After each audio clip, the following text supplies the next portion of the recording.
Hello everyone, Wartorn Gamer here. Today is the final day before our Xbox allies come and join us in the fight for democracy.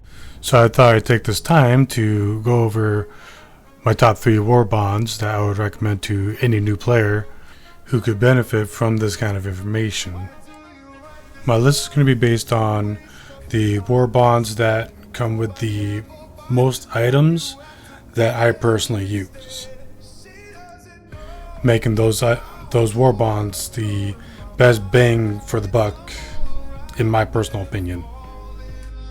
And even though I am following the trend right now of talking about which war bonds are better and which war bonds are not that good and so on and so forth, I am doing this purely based off my own opinion. I have not seen any of the other people's videos on these war bonds. And if you like what you see here today, please consider giving this video a like. And let's get into it. First up is Democratic Detonation, a very popular war bond. So let me go ahead and show you some of the things that you can find in it. This war bond's featured passive is Engineering Kit. This passive further reduces recoil when crouching or prone by 30%, increases initial inventory and holding capacity of throwables by 2. I will note that there is one exception. That exception being the next item on the list, the G123 Thermite Grenade. This grenade is excellent for anti-armor and it sticks to whatever you want to blow up. As far as that exception goes, you usually only get 3 of these, and with the engineering kit you get 1 more. Next up is the R36 Eruptor. This is primary that I primarily use for many different kinds of missions. I pretty much use it like a grenade launcher. Following that is the GP31 grenade pistol. I use this pistol primarily as a utility option, as it is very good at opening up containers and any small things that need explosive damage. It's also really good to have as a backup when clearing out large bug nests. Next is the CB9 Exploding Crossbow. This is a one-handed weapon that uses explosive rounds. This is good to use when you're having to carry the package and needing to clear groups of enemies at the same time, or if you want to open up shipping containers or anything that requires explosive damage. This is a really good option. Expert Extraction Pilot is the booster that comes in this war bond. It is not a booster that is a make it or break it, but it is nice to have when you have higher than average extraction times. And that'll do it for Democratic Detonation. Up next is Urban Legends. Here are some of the things you will find in it. Things such as the armor passive Siege Ready. This armor passive increases the reload speed of primary weapons by 30%. It also increases ammo capacity of all weapons by 20%. This does not affect weapon backpacks, as well as the directional shield. A decent shield if you're carrying a one-handed weapon. CQC-19 Stun Lance. This is very fun to use against bots and such. Armed resupply pods are one of my favorite boosters of any war bond. It is very handy to have this little gun on top of the resupply pod whenever you need it. Flame Sentry is one of those sentries that's really good at locking down an area and minimizing risk to friendly fire, if that's what you're into. The anti-tank emplacement is by far my favorite emplacement to have in almost any battle between myself and the bots, or sometimes it's limited, but it's very good to have on hand. This is Democracy emote is probably the funniest emote in the entire game thus far.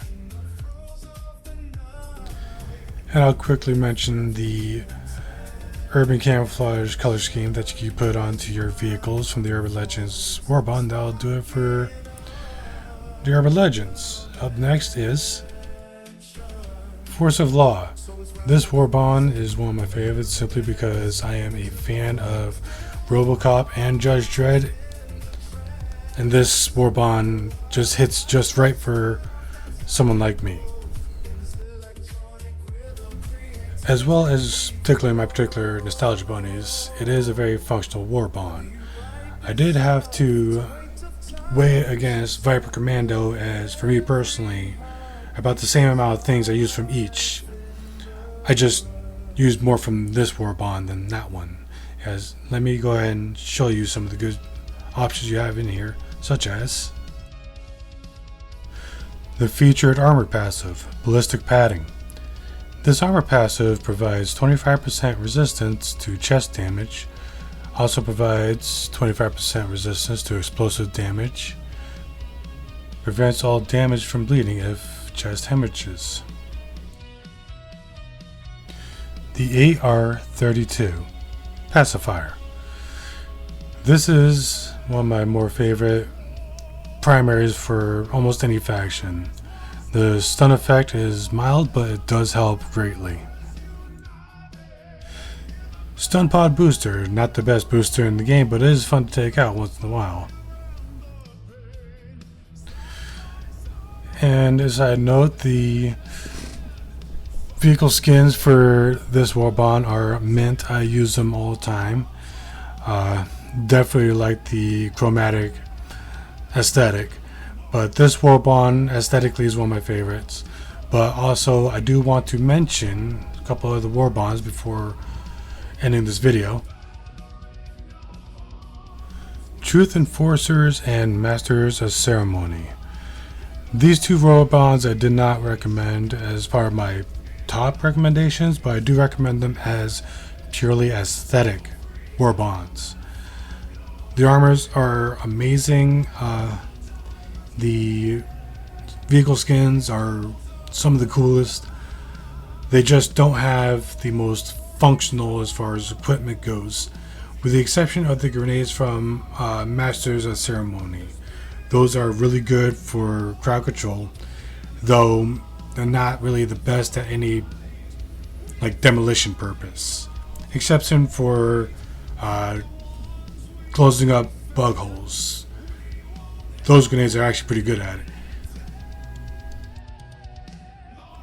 And that will conclude my list of recommended war bonds, or top 3 recommended war bonds for the new players coming in. For the Xbox players, I do welcome you guys in. I am a former Xbox player. I've played many matches of Halo 3, Halo Reach, and Halo ODST. I'm looking forward to seeing you guys in less than 24 hours. And on that note, if you guys enjoyed what I've done here, if you want to continue supporting me, please consider liking my video, subscribe to my channel, and leave a comment on the video. Tell me whether I did good, did bad, or just give me your opinion. Other than that, I am War Torn Gamer, and I am signing out.